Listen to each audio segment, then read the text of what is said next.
ātrais stāsts par to, kā radās Rail Baltica Briškempals Daugavā. Kāpēc tas tilts ir iekonservēts, kāpēc tagad tur nekas nenotiek, un kāpēc vispār kāds to būvēja. Noklausies. Daugavas Rail Baltica pāli, tā saukto, šogad nāksies iekonservēt, un kādam nebūtu jāuzņems konkrēta atbildība. Nevēlos redzēt vairāk šādus iestrādes, kur nav turpinājuma. Es nezinu, kāpēc kāds ir bijis tik intereses bagāts un ir izdomājis, ka vispirms kaut kur ir jāizveido šie pāļi. Noteikti es esmu vērsies pie satiksmes ministra ar uzdevumu aprēķināt, man šobrīd nav tie dati. Satiksmes notiek izmeklēšana par Rail Baltiku, jo es pilnīgi piekrītu, ka tur ir jāuzņemās nevienam atbildība par to, kādā veidā šis projekts ir vadīts. Viss sākās ar ideju par Rīgas cilpu. 2011. gada AICOM ziņojumā bija pateikts, ka īstenībā ir taisna virziena pamatrase, ievads Rail Baltica ātrvilcienam Rīgas centrālā stacijā un līdz lidostai izmantosim parasto mūsu VV dzelzceļu. Vai arī var izmantot tramvaju vai arī pat autobusu. Nav vajadzīgs ātrvilciens līdz lidostai. Un mēs redzam, ka Briškens izrādās jau ir klātesošs 2012. gadā. Viņš sasauca sapulci, kurā viņš kā RB Rail Baltica padomes loceklis parāda to, ka ir jārisina jautājums par to, kā iebrauks Rail Baltikas Rīgā. Un izrādās tajā sapulcē piedalās arī pats Tāls Linkaits, kas vēlāk ir satiksmes ministrs.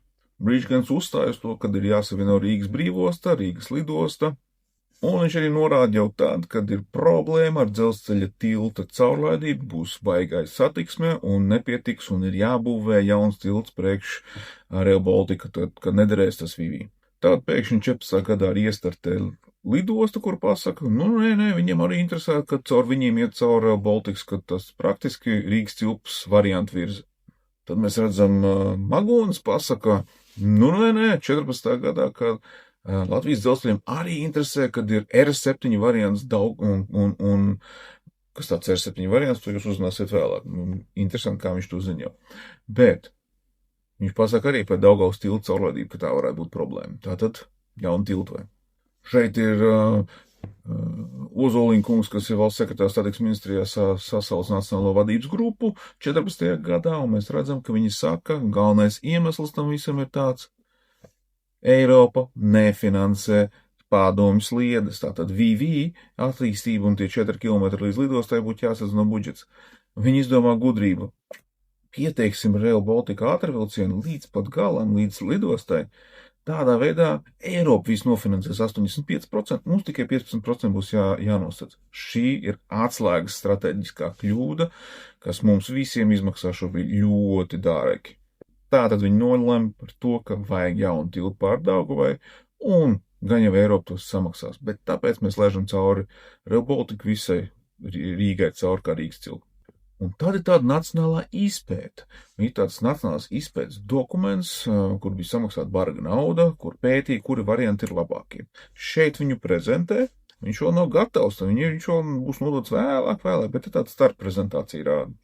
Un šeit eksperti pasaka, ka R1 variants būtu vislabākais, bet ja gribam izšmaukt naudu no Eiropas, tad izvēlamies R5, un savukārt, ja strateģiski Latvijai vajadzīgs R2.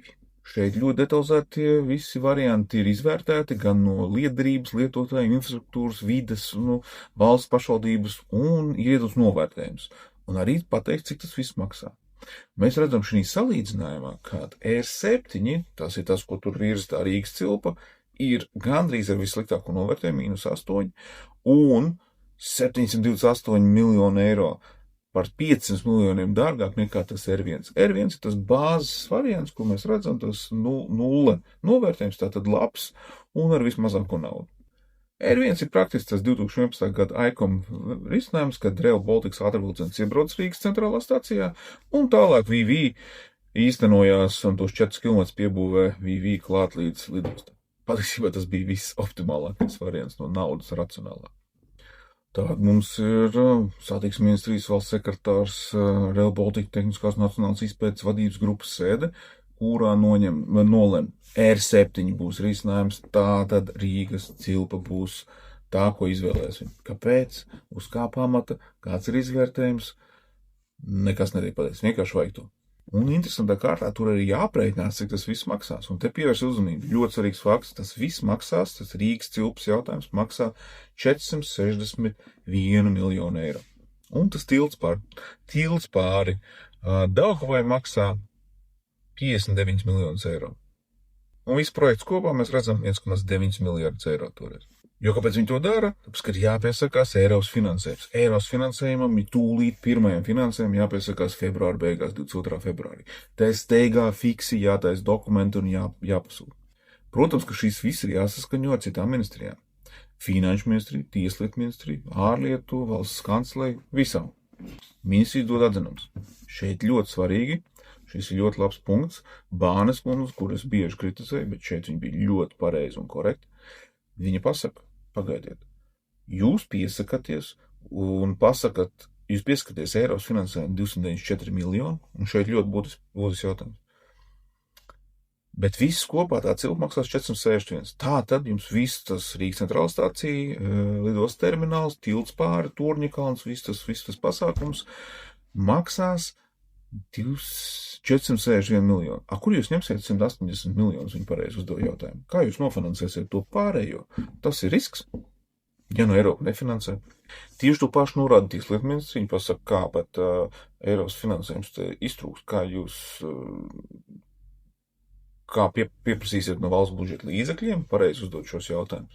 Un valsts kanceleja Upīts kundze vislabāk to pasaka, tātad precīzi norādot finansu riskiem un neeksistējošu izmaksu iegūmu analīzi. Tad jūs to pieņemat bez analīzes, vienkārši tāpēc, ka jums tā gribās, un viņi pareizi uzdod jautājumu, kāpēc jūs neizvēlaties to ICOM pētījumu risinājumu, kas ir bija vesels liels pētījums pasūtīts, kurā bija tā līnija pat taisno TVD iekšā.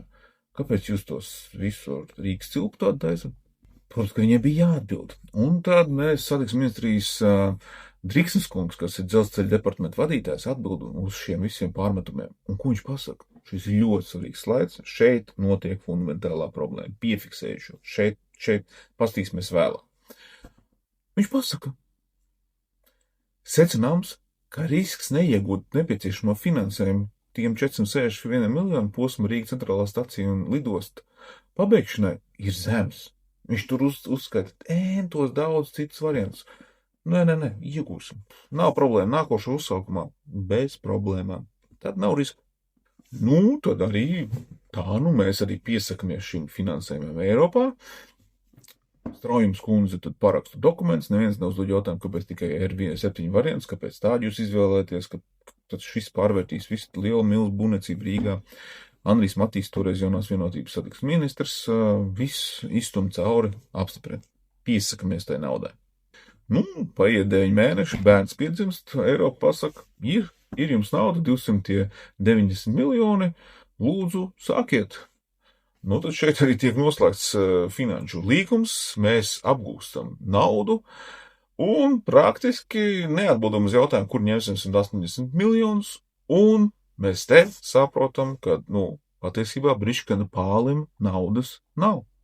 Nomainās valdība, Kučīns kungs ir premjers, Auguls ir satiksmes ministrs, un tikai tagad tas pētījums, ko es jums teicu par tiem visiem versijām, kā iebraukt Rīgā, tiem R variantiem, ir nodots tikai 16. gada 27. augustā. Iedomājieties, iepriekš pieņem lēmumus uz to pētījumu, bet pētījumu nodot 2016. gadā. Šeit, nododot pētījumu, ir tikai viens R7 variants. Nav, citu variantu nav. Tikai viens izvēlēties variants. Kāpēc šis tikai viens? Valdībai nemaz nav iespējas izvēlēties nekādu variantu. To satiksmes ministrija pati nokārtojas savā pusē. Ejam uz priekšu, 21. gads, notiek jau līguma slēgšana, jau būvniecības fāze. Šeit mums ir tāls linkaits, kuram satiksmes ministram parāda Rail Baltica, ka Latvijā izmaksas ceļās un būs 3,4 miljārdi eiro. Viņš to zina 21. gadā. 21. gada 17. septembrī vēl tiek izdomāts tāls linkaits, zinot, ka jau ir sadārdinājis tik ļoti, bet nevienu viņš neinformē. Viņš ieliek 17 reģionālās stacijas vēl iebāž iekšā, bez jebkāda risinājuma, kā viņas finansēt. Mēs zinām, Eiropa nefinansē nekādas reģionālās stacijas. Izmaiņas izmaksās nav. Kārīņkungs to pieņem. Un tad pat foršākais 22. gadā kaut kā jāiznes līdz tam ministrs kabinetam, ka tās izmaksas mainās, 1,9 miljardu vairs nav. Mēs jau redzam, ka ir 3,4, kas jau ir notušēta zemi, un parādās 2 tādi dažādi dokumenti. Un aiznes uz ministrs kabinetu ir tas otrais dokuments ar 2,4 miljardu eiro, kas ir totāls apmāns. Totāla manipulācija ar datiem. Šeit tiek parādīts, ka tā trase maksās, Rail Baltica maksās 2,4 miljardus, bet 22. gadā ar 2016. gada cenās. Ja domājaties, cik gadus atpakaļ cenās. Tur to inflāciju visu neņemam vērā. Manipulējam ar datiem, lai noslēptu miljardu. Tad nonākam jau mūsdienās pie Briškana ēras, satiksmes ministrs Briškans, Siliņa premjera. Un šeit Briškana kungs nākot satiksmes ministra amatā uzreiz saka, viss pamattrase ir tikai un vienīgi Rīgas cilpā, bez Rīgas cilpas nebūs, visu vedam cauri, bet dara to apzinoties, ka nav finansējuma tam visam, apzinoties, ka 0 km ir izbūvēta pamattrasē, bet Rīgas cilpa ir prioritāte. Nezinu, kur tā apsēstība, bet tādu mēs šeit novēram. Un notiek tas, kas bija jau paredzēts. Eiropas komisija atsaka finansējumu, papildus finansējumu, kā mēs pieteicāmies. Tātad tie, atceraties, 460 miljoni, mēs pieteicāmies, jums iztrūk 180 miljoni, lai finišētu šo te Rīgas cilpu, kura jau vairs nav tajās cenās kā toreiz. Tātad atceraties, tas tilts, cik bija tas viss pasākums, tie 460 miljoni. Viņi ir pārvērtušies 1,6 miljardiem. Un Eiropa atsaka. Patiesībā šeit notiek tas, ka Rīgas cilpai nav finansējums un tilts, kas ir uzsākts pāri Daugavai, aizmirstam. Eiropa nefinansēs. Viņi pateica, ka finansēs tikai pamattrasi. Un visi norādītie riski iestājas to, ko pateica Finanšu ministrija, Tieslietu ministrija, Valsts kancelēja. Lūdzu, toreiz identificē riskus, ko viņi ir.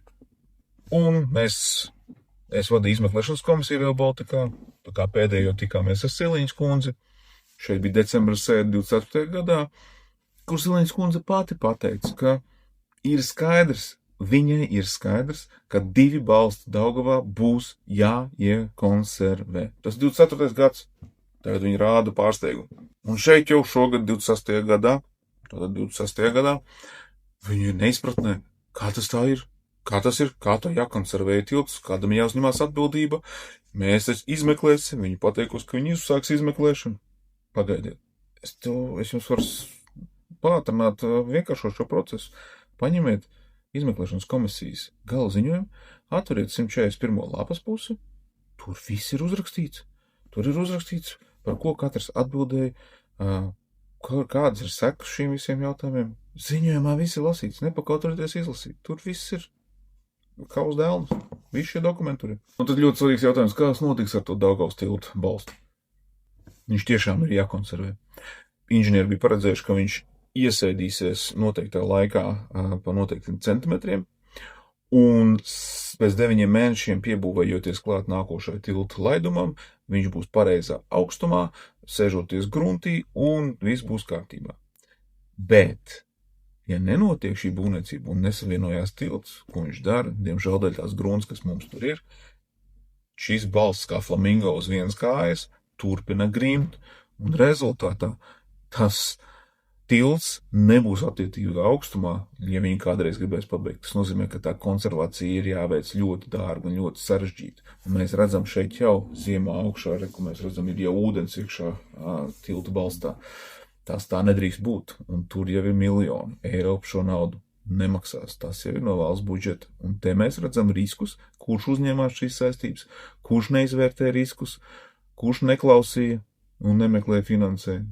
Tāpēc, Siliņas kundze, jums visu laiku viss ir vainīgi, gan menedžeri, projektētājs, satiksmes ministrija, iepriekšējās valdības, jūsu valdības, jaunās vienotības.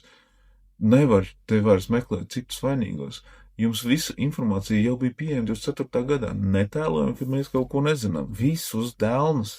Jums beidzot ir jāieceļ vārds, uzvārds, speciālo lietu ministrs, kurš ir atbildīgs par Rail Baltica. Tā nevar būt meitene satiksmes ministrijā. Jums ir jāsāk jau uzņemties atbildību par pašu lielāko projektu valstī. Šeit ir gala ziņojuma informācija pieejama. Izlasiet ziņojumu, sapratīsiet.